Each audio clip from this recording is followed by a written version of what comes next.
담임 목사님께서 알아주라는 제목으로 말씀 증거해 주시겠습니다. 시간 우리 믿음의 고백을 하나님께 드림으로 말씀 앞에 나가도록 하겠습니다. 하나님 나를 사랑하신다. 하나님은 내 인생에 크고 비밀한 계획 가지고 계신다. 하나님은 오늘도 나와 동행하셔서 그 계획 이루어 주신다. 네, 아멘. 그렇게 될 줄로 믿습니다. 아멘. 사람이 가지는 욕구 중에 인정 욕구라는 것이 있습니다. 이는 내가 하고 있는 일이나 또는 나의 존재가 누군가에게 인정받기를 원하는 욕구입니다. 사람은 다른 사람이 나를 인정해주면 흥이 나고, 반대로 사람들이 나를 알아주지 않거나 무시하면 어딘지 모르게 의기소침해지는 그런 경향을 가지고 있습니다. 오죽하면 칭찬은 고래도 춤추게 한다라고 하는 책이 베스트셀러가 되었겠습니까? 물론 모든 사람이 인정에 대한 욕구가 있다고 하여 모든 사람이 동일한 분량만큼의 인정을 요구하는 것은 아닐 것입니다. 우리 주변에는 다른 사람이 인정해주지 않고 칭찬해주지 않아도 자신감 가지고 또는 자존감을 가지고서 자기 일을 잘해 나가는 사람들이 있습니다. 상대적으로 보통 일반적으로 볼 때 열등감이 심한 사람일수록 다른 사람에게 더 인정을 받고 싶어하는 경향을 가지고 있습니다. 바로 여기에 우리의 딜레마가 있습니다. 우리는 일을 잘하고 존재감이 분명한 사람을 칭찬하기를 좋아하지, 열등감을 느끼고 어떤 부분에서 부족한 상태에 있는 사람에게 칭찬을 잘 안 합니다. 그게 딜레마인 이유는 사실은 진짜로 칭찬을 받고 싶어하는 사람은 우리가 칭찬 안 하는 사람들입니다. 그 사람들은 정말로 칭찬에 굶주려 있습니다. 그리고 엄밀히 말하면 우리가 칭찬 안 하는 사람은 안 해도 잘 사는 사람들입니다. 근데 우리는 칭찬을 안 해도 되는 사람에게는 열심히 칭찬을 하고, 진짜로 칭찬을 해야 될 사람들에게는 어딘지 모르게 칭찬에 굉장히 야박한 것이 우리입니다. 그런 점에서 정말로 지혜로운 사람은 칭찬을 하고 있는 사람이 지혜로운 사람이 아니라 정말로 칭찬이 필요한 사람을 찾아서, 일반적으로 연약한 사람입니다. 그 사람의 마음을 이해해주고 그 사람을 품어주고 그 사람을 일으켜 세워주는 그런 칭찬하는 사람이 정말로 지혜로운 사람일 거라 생각을 합니다. 심리학자 에론슨이라고 하는 분은 사람이 칭찬을 하는데도 기술이 필요하다라고 그렇게 이야기를 했습니다. 이분이 제안하는 기술이 6가지입니다. 첫 번째로 소유가 아니라 재능을 칭찬을 하라. 쉽게 말을 하면 태생적으로 노력하지 않아도 얻었던 것들을 칭찬하는 것이 아니라, 예를 들면 아름다움이라든지, 물론 성형으로 노력을 하실 수 있어요.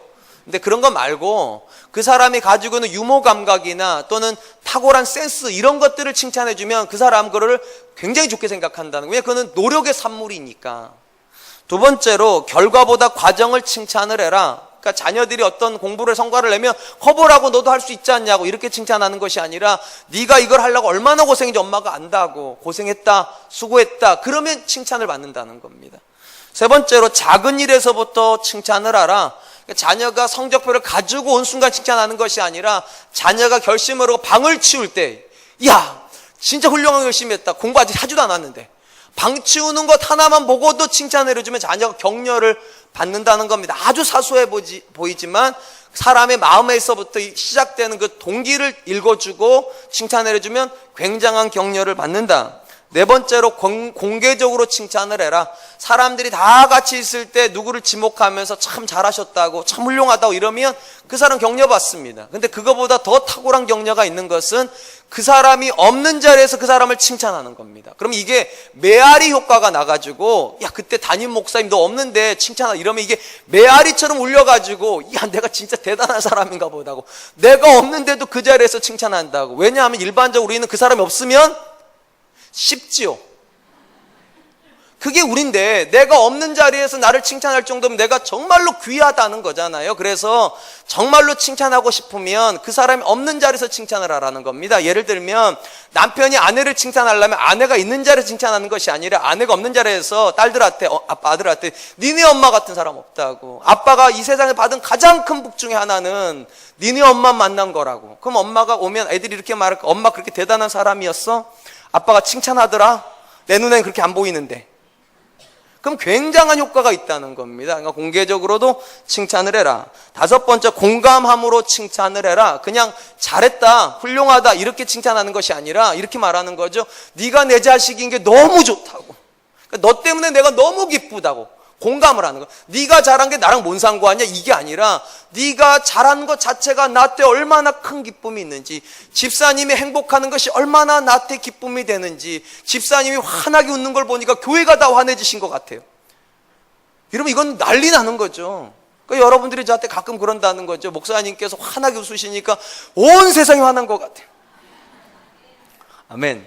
이런 걸 공감함으로 칭찬한다고 말하는, 그러면 굉장히 사람이 격려를 받는다. 아, 내가 이렇게 소중한 존재구나. 이 사람이 나 하나 때문에 이렇게 행복할 수 있고, 나 하나 때문에 교회가 행복할 수 있고, 나 하나 때문에 우리 가정이 행복할 수 있다면 나는 참 귀한 사람이구나. 이게 5번째고, 6번째가 조금 의외이긴 하지만 자기 자신을 칭찬하라. 무슨 말인가? 내가 나를 긍정하지 못하는데 다른 사람 긍정하기 어렵다는 겁니다. 그러니까 다른 사람을 정말로 칭찬해주고 싶고 다른 사람을 격려하고 싶다면 먼저 내 자신을 칭찬하라는 거예요. 그러니까 나를 먼저 쓰다듬을 수 있는 사람이라야 너를 쓰다듬어 줄 수 있다. 다 기억 못하셔도 상관없어요. 기억 못하시면 다시 설교 들으면 되니까. 근데 한 가지만 기억하세요. 칭찬도 기술이 필요하다. 어떻게 말하는가에 따라서 칭찬이 되기도 하고 찝찝함이 될 수도 있다는 거죠. 이 부분에서 우리가 조금 주목할 만한 내용이 있는 게, 끌리는 사람은 1%가 다르다는 책에 보니까 이런 내용이 들어가 있습니다. 미네소타 주립대학에서 여학생 80명을 가지고, 좀 표본 수가 좀 작긴 하지만 80명을 가지고 실험을 했습니다. 이 80명에게 그 각 사람에 대한 평가를 4가지를 들려주는 겁니다. 그러니까 사람 4사람이 이 사람을 면접을 하고 나서 4사람이 각각 이 표본 대상자들에 대한 평가를 하는 것을 이 여자가 바깥에서 듣게 하는 겁니다.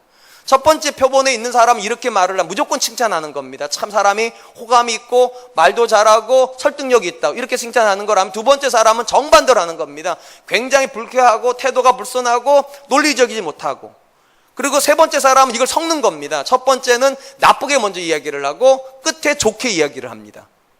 마지막 사람은 이걸 또 뒤집는 겁니다. 처음에는 좋게 얘기를 하다가 마지막에 나쁘게 얘기를 하는 겁니다. 이렇게 이야기를 4개를 들려주고 어떤 사람에게 호감을 느끼는가를 체크하게 만들었습니다. 여러분 생각하기에 어떤 사람을 가장 호감 있다고 체크를 했을까요? 처음부터 끝까지 나를 칭찬했던 사람일까요? 우린 그럴 거라 생각하는데 놀랍게도 그 사람이 1번으로 뽑히지 않았습니다. 3번째 사람입니다. 처음에는 나쁘게 말을 하다가 끝에 칭찬한 사람, 그 사람은 가장 호감 있는 사람으로 체크를 했답니다. 그러면 가장 비호감은 누굴까요? 일관되게 나를 나쁘게 얘기한 사람이요? 아닙니다.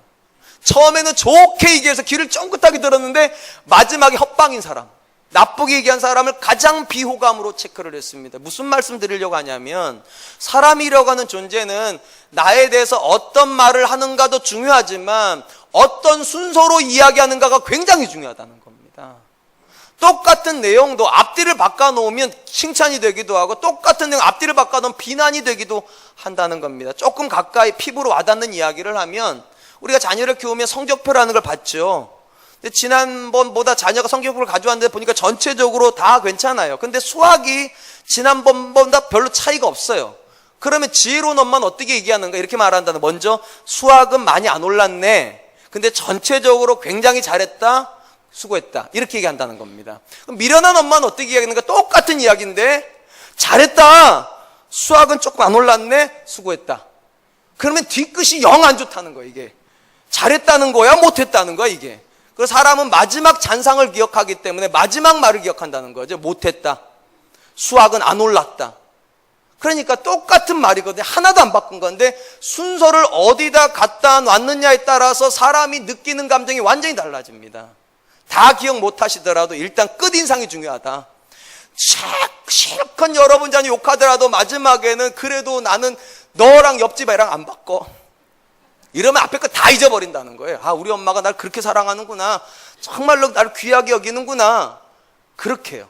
그러니까 사람이 누군가를 격려하고 싶고 누군가에게 정말로 내가 축복이 되기를 원하신다면 뒷말이 제일 중요하다는 겁니다. 뒷말이 맨 마지막 말 속에 그를 향한 축복이 들어가 있어야 되고, 그를 향한 긍정이 들어가 있어야 되고, 그를 향한 용납이 들어가 있으면 사람이 이렇게 받는다는 거예요. 그 사람이 나를 사랑한다고, 그 사람이 나를 인정한다고. 오늘 제가 왜 이런 이야기를 하냐면, 의심의 여지 없이 교회 다니는 사람들도 다 사람인지라 누군가에게 인정받고 싶어 합니다. 여러분, 장로님들이 인정 안 받고 싶겠어요? 권사님들이 인정 안 받고 싶겠어요? 목사는 인정 안 받고 싶겠어요. 오죽하면 제가 주일 설교 끝나고 집에 가면 제 머리를 제 아내한테 들이밀고 나 좀 쓰담쓰담 좀 해주라고. 분위기가 어느 날은 정말로 썰렁할 때가 있어요. 내가 설교를 못했나? 난 내 생각 괜찮게 한 것 같은데 아무도 저를 안 알아줄 때, 그렇다고 제가 하나님께 물어볼 수는 없잖아요. 제 아내한테 머리를 들이밀고 나 좀 쓰담쓰담 좀 해주라고. 내가 볼 때 나 오늘 고생한 것 같은데 아무도 나를 안 알아주는 것 같다고. 그럼 제 아내가 어쩔 수 없이 이렇게 해줘요. 어쩔 수 없는 손길도 굉장히 좋아요. 무슨 말씀 드리려고 하냐면, 교회 다닌다고 하여서 하나님께만 축복받아야 된다, 하나님께만 인정받아야 된다, 그건 사람을 모르는 겁니다. 사람은 사람을 통하여서 하나님의 사랑을 느끼고 싶어 합니다. 그래서 오늘 제가 시작할 때 그랬잖아요. 사랑하고 축복한다고. 나는 누군가에게 분명히 사랑이 필요한 사람이고, 또 여러분의 옆에 있는 사람도 누군가로부터 사랑받고 싶어하는 욕구가 있는 사람입니다. 교회 문화는 이거를 축복이라는 말로 칭찬을 하죠. 축복합니다, 사랑합니다, 이렇게 말을 하죠. 오늘 본문 말씀이 바로 그런 연장선에 있습니다. 룻이 지금 보아스에게 축복을 받습니다. 룻이 보아스로부터 격려를 받는 내용이 오늘 본문 말씀입니다. 우리가 지난주에 살펴본 것처럼 룻은 아무런 의도 없이 우연히 발길 닿는 대로 갔다가 필연적인 장소에 도착을 했습니다. 그게 보아스의 밭이었습니다. 그리고 그때 필연적으로 보아스가 등장을 하고 사환을 통하여서 룻이 누구인지를 확인했습니다. 그리고 나서 보아스가 룻에게 하는 이야기가 오늘 본문의 시작점입니다. 이렇게 되어 있어요. 룻기 2장 8절로 9절. 보아스가 룻에게 이르되 내 딸아 들으라. 이삭을 주우러 다른 밭으로 가지 말며 여기서 떠나지 말고 나의 소녀들과 함께 있으라. 그들이 베는 밭을 보고 그들을 따르라. 내가 그 소년들에게 명령하여 너를 건드리지 말라 하였느니라. 목이 마르거든 그릇에 가서 소년들이 기러운 것을 마실지니라 하는지라. 이 보아스가 한 여러 가지 이야기 중에 우리가 유심히 보아야 될 단어가 하나가 있는데, 그게 호칭입니다. 내 딸아, 이렇게 부르는 호칭이에요. 일반적으로 성경학자들이 이 단어를 어떻게 해석을 하는가, 이게 나이 차이를 보여주는 문구라고 해석을 합니다. 그러니까 보아스가 룻을 보는 순간에 내 딸뻘이구나, 그래서 내 딸아 이렇게 불렀다는 거예요. 이러면은 이게 나이에 대한 부분이 강조가 된 표현이라고 생각하면 어떤 문제가 벌어지는가? 그러면 보아스가 룻을 왜 사랑한 거죠? 어려서요. 이게 성경은 아니잖아, 이게. 그러면 믿음 있는 사람도 젊은 여자를 좋아하는구나. 그럼 은혜가 안 되지 않습니까? 그런 의미는 물론 없다고 보기는 어렵겠지만, 심지어 문자적으로 그렇게 해석하는 게 옳다 볼 수도 있겠지만, 전체적인 문맥은 그렇게 보는 게 적당하지 않는 것 같습니다. 전체적인 문맥은 이런 것 같습니다. 사람들은 너를 이방인으로 여기고 과부로 여기고 가난한 사람으로 여길지라도 나는 절대로 너를 그렇게 생각 안 한다고. 너는 나에게 가족과 같은 존재이고 내가 너를 귀하게 여긴다. 이 친근함의 표현이 내 딸아라고 이해하는 게 전체적인 문맥에서 훨씬 자연스러울 것 같습니다. 지금 엄밀히 말하면 룻은 낯선 환경에 와 있습니다. 처음 만나는 사람들 투성이고 처음 만나는 환경 투성입니다. 거기서 얼마나 불안하겠어요. 또 주인이 갑자기 자기를 부른다니 어떤 생각을 하겠어요. 나 더 이상 못 줍나 이제 보리? 주인이 이방인을 쫓아내려고 나를 부르나 얼마나 불안하겠어요. 그런 여자를 불러다 놓고 내 딸아 부르는 순간 마음이 그냥 쫙 녹는 거죠. 나를 뭐라고 하려고 하는 게 아니구나. 나를 정말로 축복하려고 저러시는구나. 심지어 또 뭐라고 말합니까? 다른 밭에 갈 거 없다. 우리 밭에 계속 있어라. 또 뭐라고 얘기해 줍니까? 목이 마르면 얼마든지 와서 물까지 떠먹어라. 너에겐 다 허락이 되어 있다. 사랑하는 성도 여러분, 사람 간의 관계에서 여러분 언제 편안함을 느끼십니까? 어떤 공간에 들어가면 언제 따뜻하다고 느끼십니까? 가장 중요한 것은 내가 그 공간에 받아들여지고 있는가입니다. 사람들이 나를 받아들이고 있으면 그 사람은 어느 공간에 들어가도 평안합니다. 어떤 사람을 만나도 마음이 따뜻해요. 그런데 아무리 좋은 음식을 차려놓고 아무리 괜찮은 사람들이 쫙 앉아 있을지라도 내가 갔는데 아는 척도 안 하고 눈 깔고, 그러면 여러분 아무리 좋은 음식을 먹어도 속으로 이렇게 생각해. 집에 가서 라면 끓여 먹을 건데 괜히 와 있었다고 내가 여기. 차라리 라면이 더 맛있겠다 이렇게 느끼죠. 사람은 그렇습니다. 가장 중요한 게 내가 받아들여지는가예요. 그리고 일반적으로 내가 받아들여지는 환경에서 가장 중요한 건 누군가가 나에게 다가와주는 환경이 받아들여지는 환경입니다. 부모가 자녀에게 다가갈 때 자녀는 이렇게 생각해요. 엄마가 날 받아주는구나. 남편이 아내에게 다가갈 때 아내가 이렇게 생각해요. 남편이 나를 인정해 주는구나. 기존 성도가 새 가족에게 다가올 때, 아, 내가 귀한 사람이구나. 저는 우리 사랑과 은혜교회가 만들어야 되는 공동체, 또는 우리 가정이 만들어야 되는 가정의 모습은 받아들여지는 공동체라고 생각을 합니다. 들어올 때 불안하고 걱정스럽고 염려가 아니라 그곳에만 가면 나를 받아주는 사람이 있고, 그곳에만 가면 따뜻한 사랑이 있고, 그곳에만 가면 나라고 하는 존재를 인정해주는 사람이 있다. 그게 내 남편이다. 그게 내 아내다. 그게 내 자녀다. 그러면 집으로 달려가는 거죠. 나는 오늘도 집으로 간다. 이 자리에 우리 사랑하는 남편 여러분, 집에 가실 때 그 생각하고 가시죠? 나를 기다리는 아내가 있는 스위트 홈. 참 영어 표현은 멋있어요. 스위트 홈, 하니. 꿀 발라놨다는 얘기잖아. 이게 꿀집에 가는 느낌이죠. 꿀집에.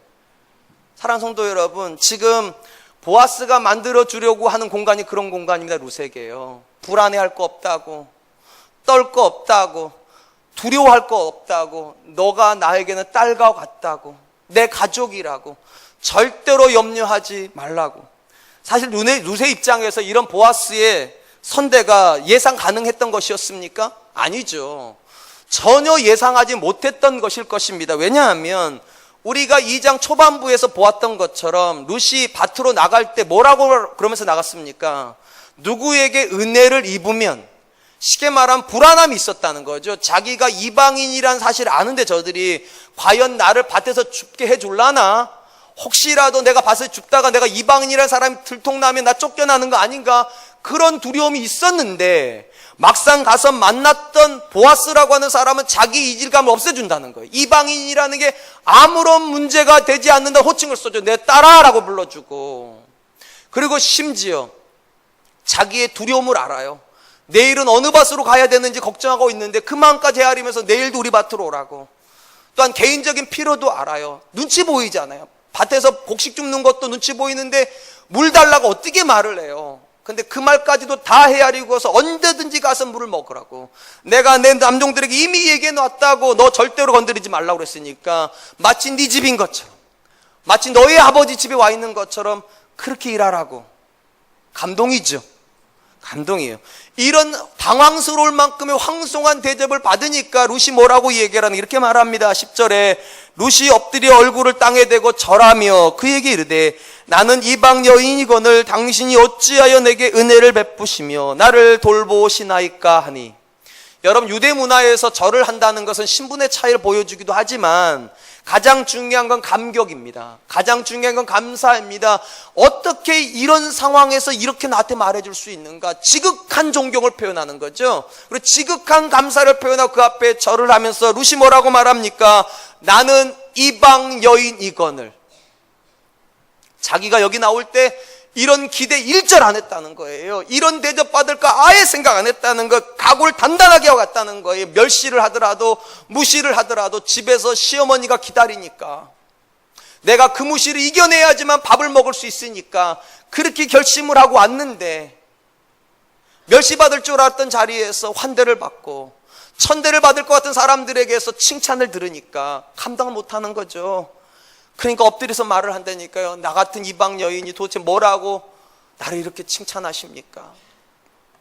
우리가 잘 아는 대로 신약 성경에서는 매우 자연스러운 명령이 구약 성경에서는 전혀 등장하지 않는 명령이 있다는 거 아실 겁니다. 어떤 명령이 그런가?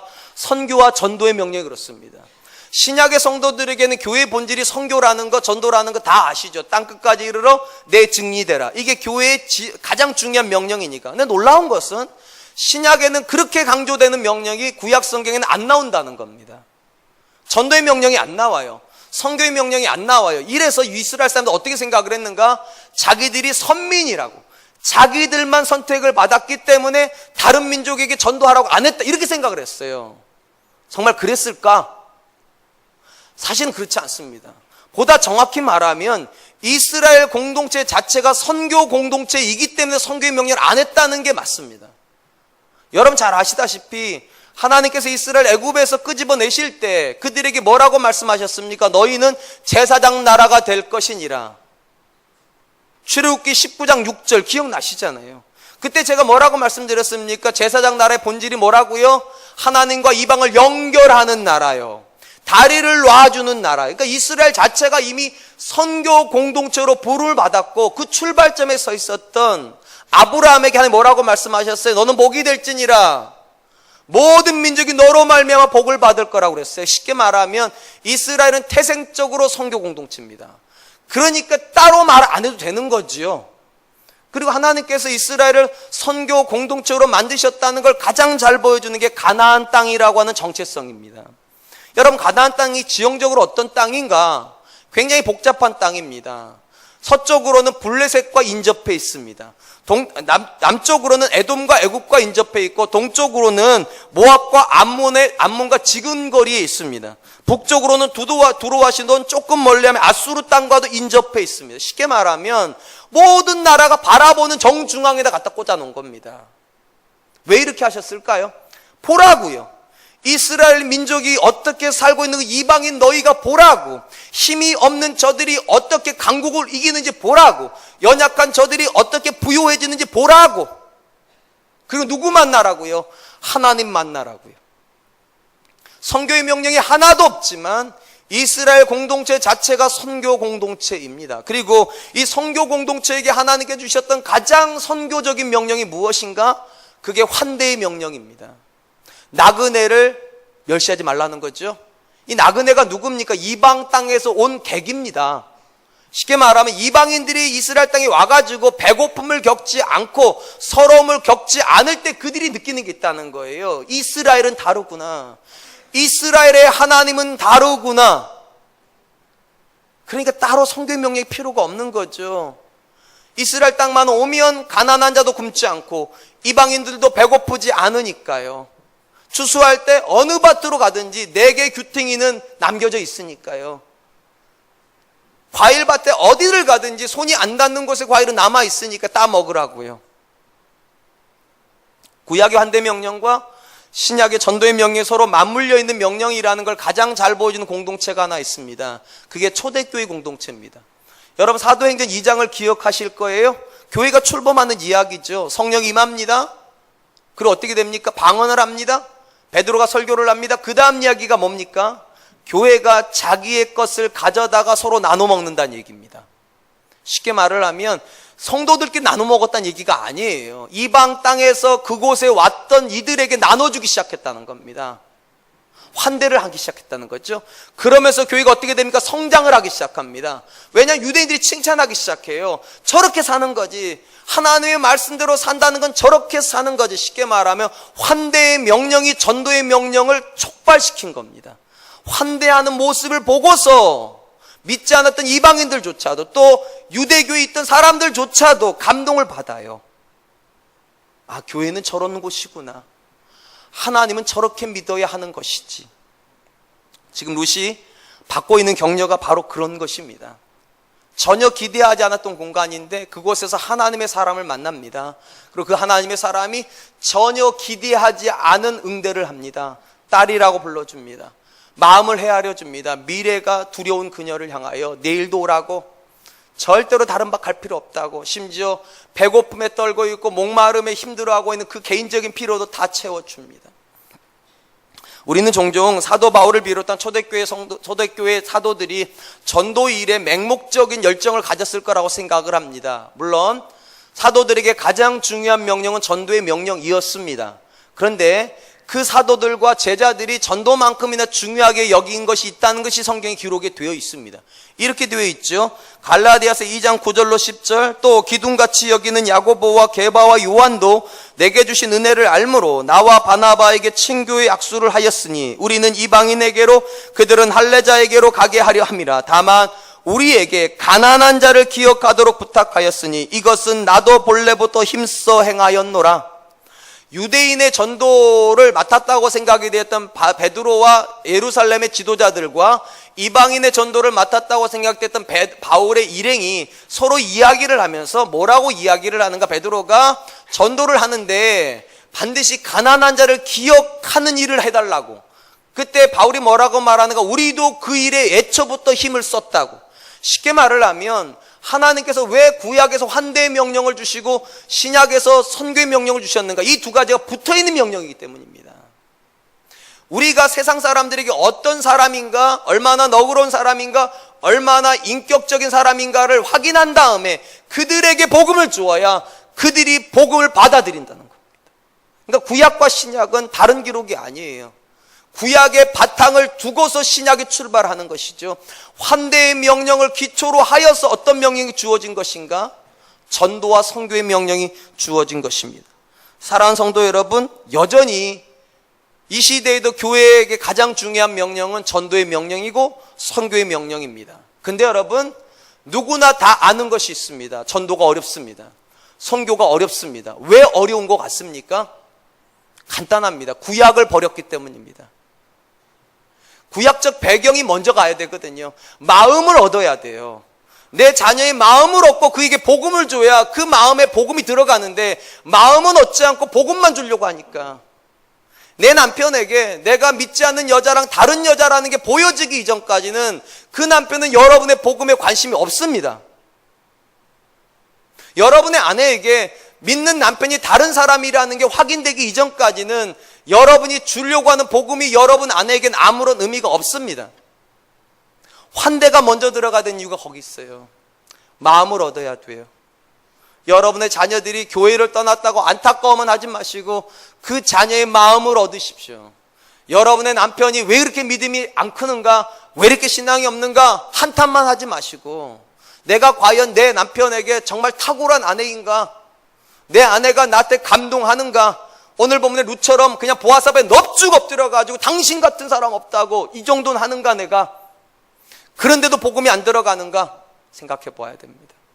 사랑하는 성도 여러분, 지금 보아스가 참 멋있는 사람이에요. 하나님에 대한 이야기를 거의 안 하는 듯 하면서도 그의 삶 자체가 이미 선교적입니다. 이방인 여자인 보아스가 그 앞에서 감동을 해버립니다.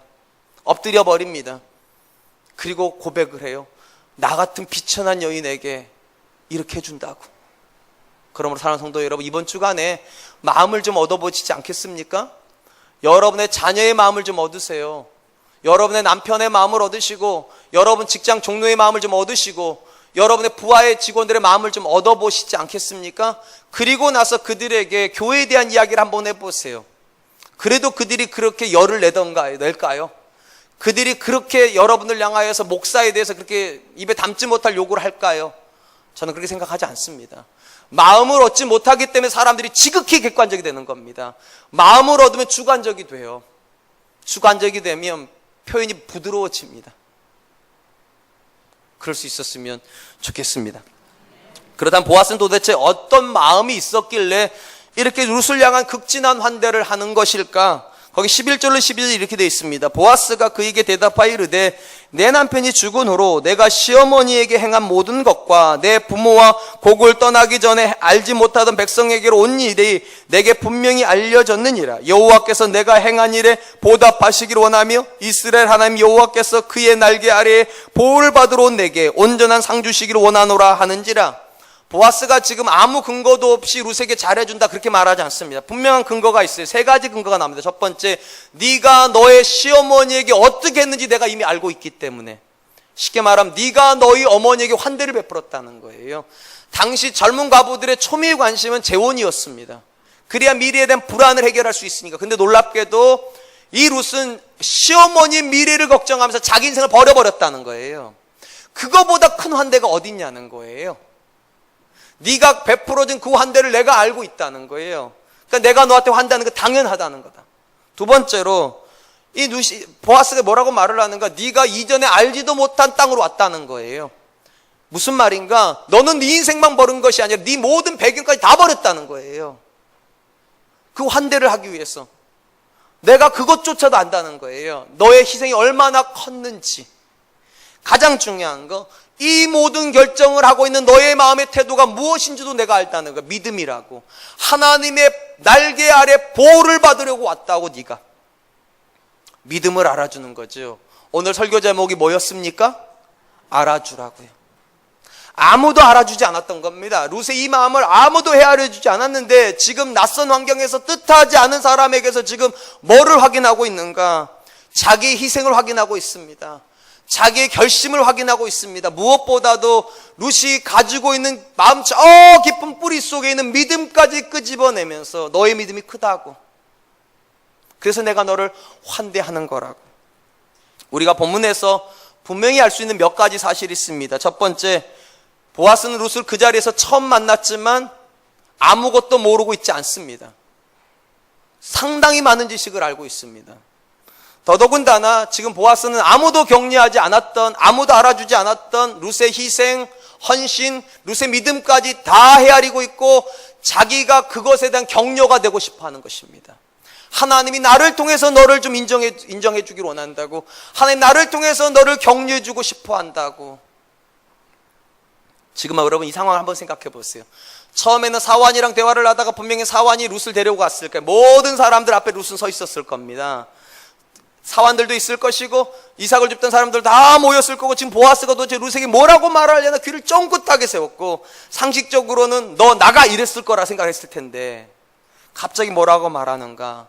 이렇게 말하는 거예요. 너 같은 여자 이스라엘 땅에 없다고. 너 정도 헌신하는 여자도 이스라엘 땅에 없다고. 너 정도 이렇게 믿음을 가지고 있는 여자도 이스라엘 땅에 없다고. 고맙다고.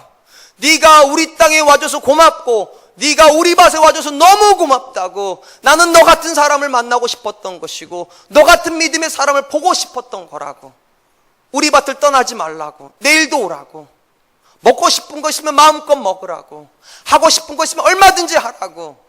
내가 너의 보호자가 되고 싶다고. 그렇게 말하는 거예요 지금. 여러분 그 순간에 이스라엘 사람들이 룻을 바라보는 평가가 완전히 바뀌었을 겁니다. 그 전에 이스라엘 사람들도 룻을 주목했죠. 룻하고 그의 시어머니 나오미가 1장 말미에서 이스라엘 땅에 왔을 때 그들도 주목했어요. 왜 주목했습니까? 초라해서요. 나갈 때는 나오미가 그렇게 부자였는데 완전히 가난해져가지고 빈손으로 돌아오니까 빈손을 구경하려고 왔어요. 아무도 룻의 안에 있는 믿음 보지 않았어요. 아무도 룻의 헌신 알아주지 않았어요. 근데 오늘 본문에서 모든 사람이 전혀 관심을 안 가졌던 그 믿음, 그 헌신, 그 희생, 보아스가 찾아냅니다. 보석과 같은 믿음을 찾아내요. 그리고 격려해요. 한 사람이 칭찬받을 수 있는 영역은 참 많이 있는 것 같습니다. 외모도 칭찬의 영역인 것이고 실력, 성격, 재능, 업적, 관계 등 참 칭찬받을 영역이 많은 것 같아요. 여러분 웃으시겠지만 요즘은 제가 제 아내에게 제 외모에 대한 칭찬을 참 많이 듣습니다. 잘생겼다고. 대학교 때 이 정도 생겼으면 자기가 먼저 대시를 했을 텐데 대학교 때보다 지금 더 잘생겼다고 그러니까 제가 칭찬받을 만한 것 같습니다. 그리고 이 모든 은혜는 다 하나님께로부터 있고 여러분들에게 있습니다. 여러분들의 사랑을 받으면서 제가 이 정도 얼굴이 된 거지요. 저도 먹고 살아야 되니까 이런 말도 해드려야죠. 여러분들도 칭찬받을 만해요. 정말 부족한 사람을 같이 섬겨주시고 귀한 교회 만들어주셔서 저도 마음이 편안하고 그러니까 제 인상이 좋아지고 있고 그러니까 제 주변에 있는 사람 저를 보고서 그렇게 회춘한다고 그래요. 자꾸요 저한테. 좋은 거예요. 맞아요. 다른 사람을 섬겨주는 것도 칭찬의 영역입니다. 참 칭찬의 영역이 많은데 그렇다면 여러분 하나님께서 우리에게 또는 예수님께서 우리에게서 칭찬하는 영역은 정말로 많을까요? 우리가 생각하는 것처럼 사실은 그렇지 않습니다. 성경에서 하나님께서 칭찬하는 영역은 딱 하나입니다. 딱 하나. 믿음이요. 믿음을 칭찬하시고 믿음을 책망하십니다. 가장 이거에 대한 좋은 기록 중에 하나가 마태복음 8장에 나오는 백부장에 대한 기록입니다. 여러분 잘 아시는 대로 백부장에게 사랑하는 종이 있었죠. 어떤 병인지 모르겠지만 중한 병이 들어 죽을 지경이 되었습니다. 백부장이 예수님에게 사람을 보내서 뭐라고 그럽니까? 내 종을 좀 고쳐달라고. 예수님이 뭐라고 말씀하십니까? 내가 가서 고쳐주겠다고. 백부장이 뭐라고 말합니까? 오실 필요 없다고. 말씀만 하셔도 나을 줄로 믿습니다. 그때 예수님께서 뭐라고 말씀하시는가?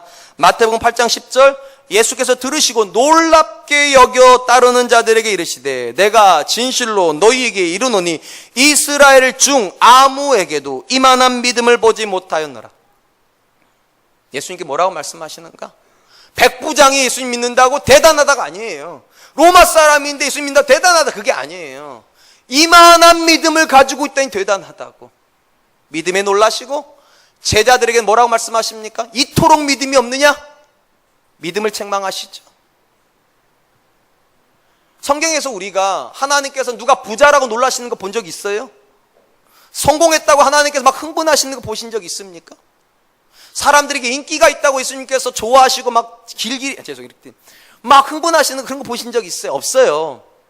예수님에게 유일한 가치는 믿음입니다. 가치가 믿음이니까 믿음에 의해서 칭찬도 하시고 책망도 하십니다. 분명한 건 세상에서 우리 자녀들이 믿음을 칭찬받을 일은 없을 거라는 겁니다.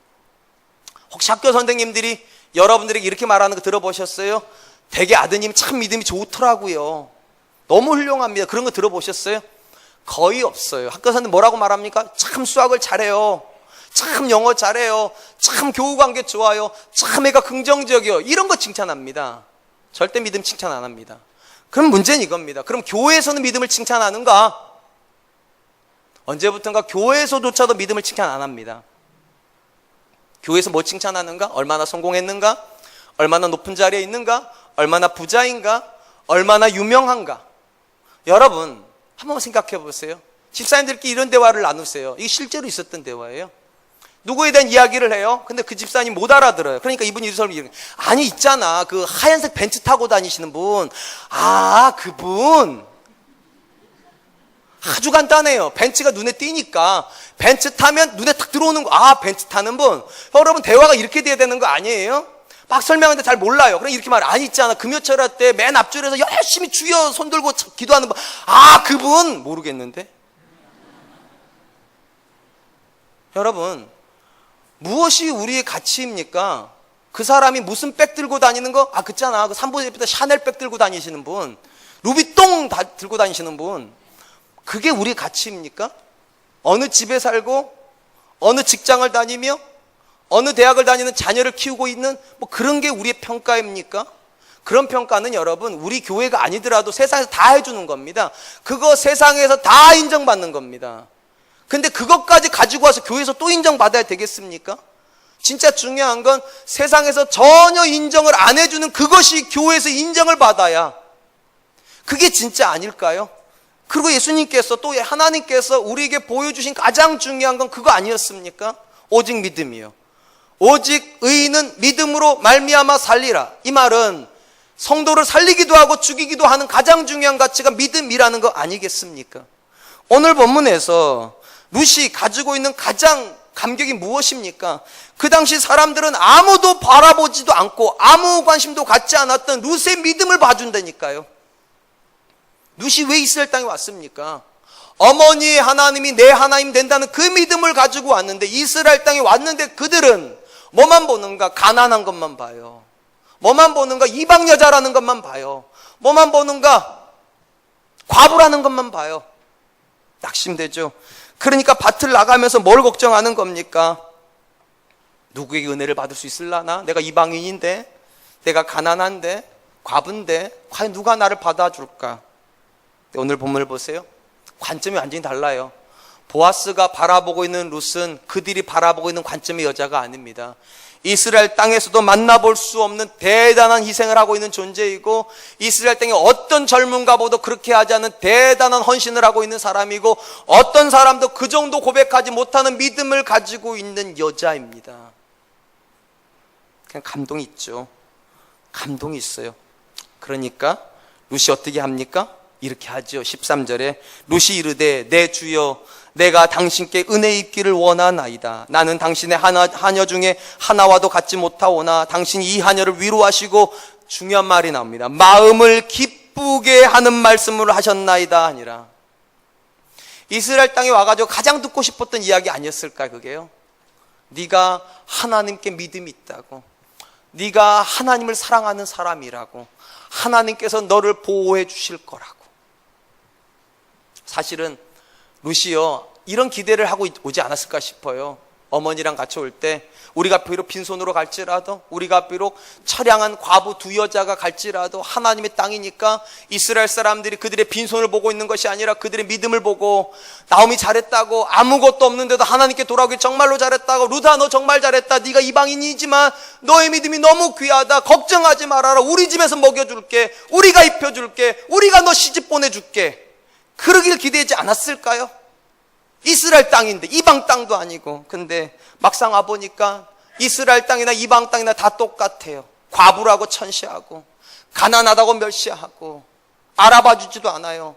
근데 그 자리에서 하나님이만 예비해 놓으신 사람을 만나요. 보아스요. 아무도 안 해주는 격려를 해요. 네가 얼마나 귀한 사람인지. 아무도 가치를 부여하지 않은 가치를 찾아내요. 하나님의 날개 아래 보호하러 받으러 왔다고. 그러니까 말하잖아요. 나는 당신께 축복받고 싶다고.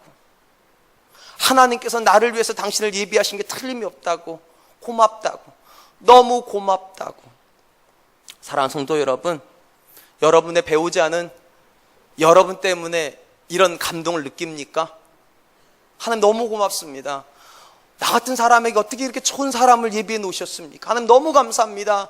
나한테 어떻게 이렇게 좋은 부모님을 예비해 놓으셨습니까? 나는 다른 집에 갔으면 절대로 사랑 못 받았을 것 같고, 다른 남자, 다른 여자 만났으면 이 정도 인격적인 대우 못 받았을 것 같은데, 나같이 형편없는 사람에게 이렇게 좋은 아내를, 이렇게 좋은 남편을, 이렇게 좋은 부모를 주신 걸 보니까 하나님 당신은 살아계십니다. 그럽니까? 그랬으면 좋겠어요. 진짜로 그랬으면 좋겠어요. 그러려면 여러분, 가치가 분명해야 돼요.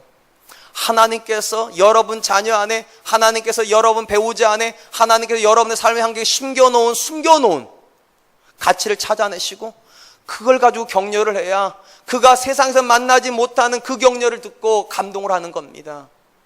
이제부터 제가 하는 이야기를 조금 불편하시더라도 용서하세요. 저희 집 얘기를 좀 하려고 합니다.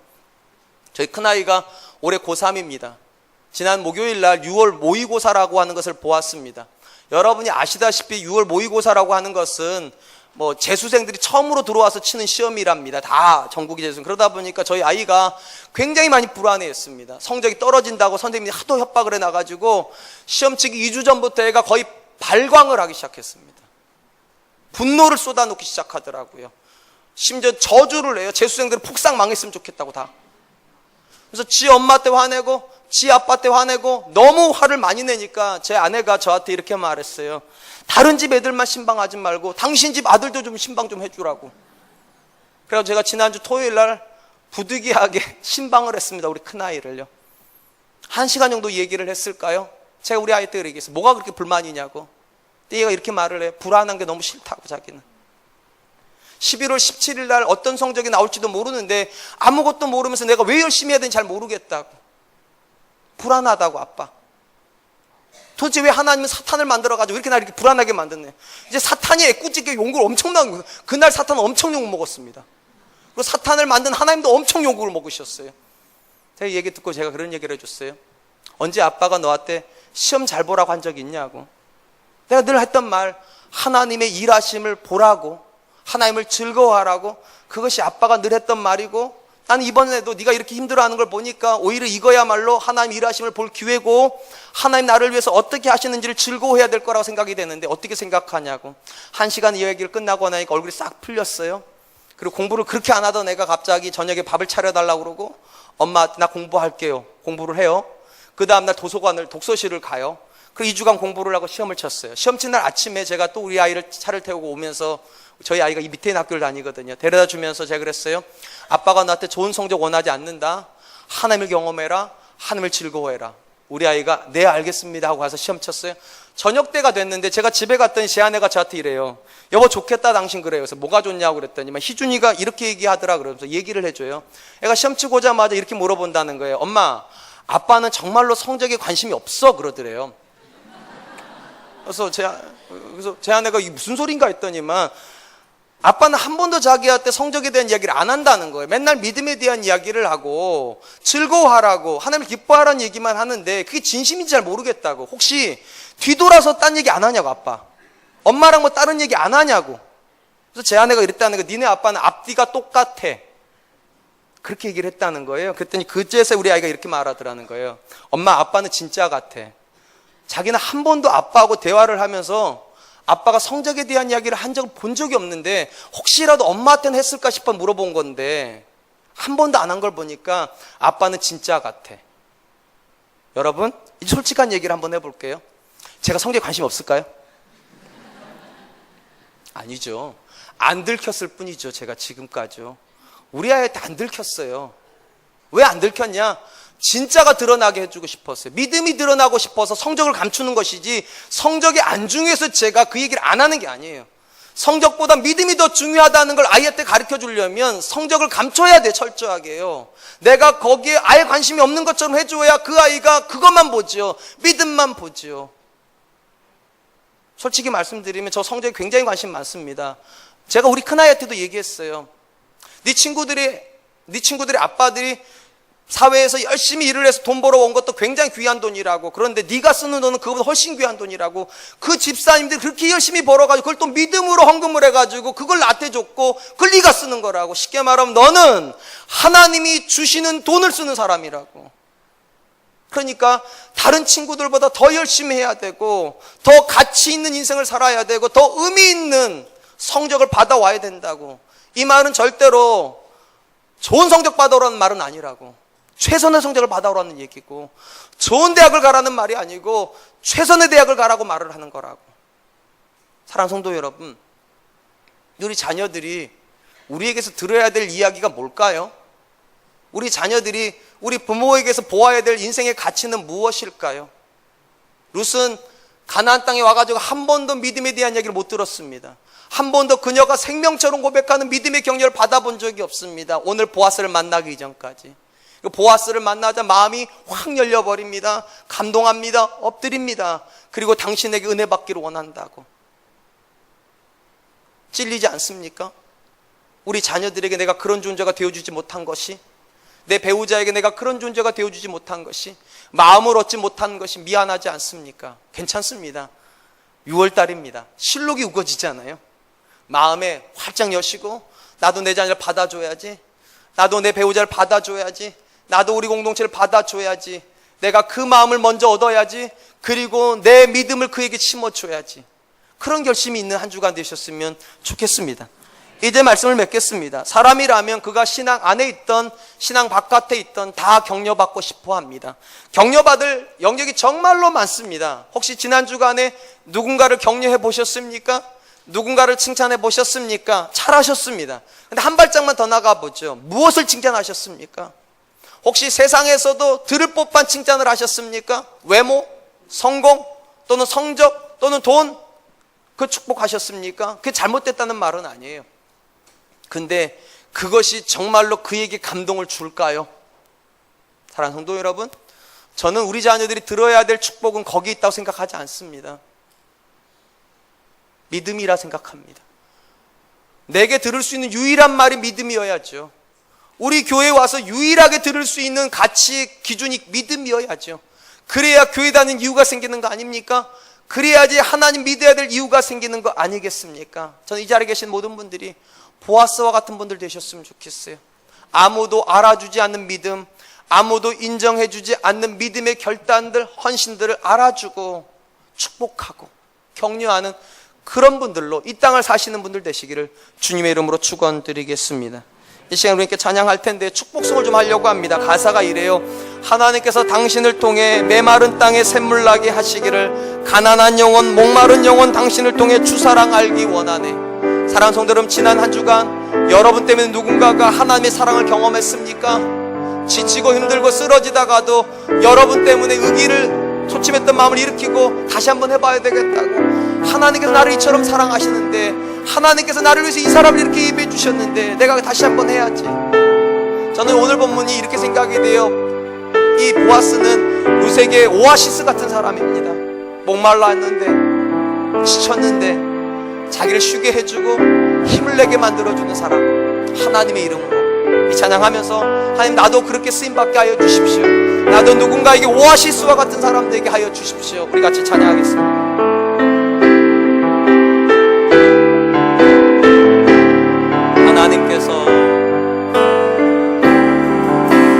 하나님께서 당신을 통해 메마른 땅에 샘물 나게 하시기를, 가난한 영혼, 목마른 영혼 당신을 통해 주 사랑 알기 원하네.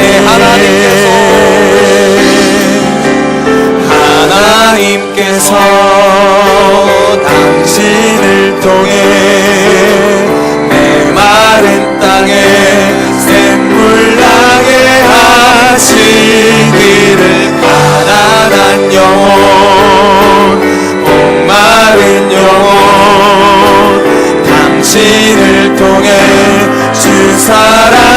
알기 옆 사람에게 축복하면서 한번 하겠습니다. 하나님께서 당신을 통해 마른 땅에 샘물 나게 하시기를 가난한 영혼 목마른 영혼 당신을 통해 주 사랑 알기 원하네 나를 축복하면서 내가 그런 사람 되기를 하나님께서 당신을 통해 마른 땅에 샘물 나게 하시기를 가난한 영혼 목마른 영혼 당신을 통해 주 사랑 알기 원하네. 사랑하는 성도 여러분, 우리도 누군가에게 그렇게 좀 의미 있는 사람 되어보지 않으시겠습니까? 마음에 슬픔이 있고 위로받고 싶은데 아무도 나를 위로해주지 않을 때 보아스와 같이 다가와서 내 마음을 만져주고 이해해주고 격려해주는 그런 사람을 다 만나고 싶어합니다. 근데 여러분, 내가 그 사람이 되는 게 더 좋지 않겠습니까?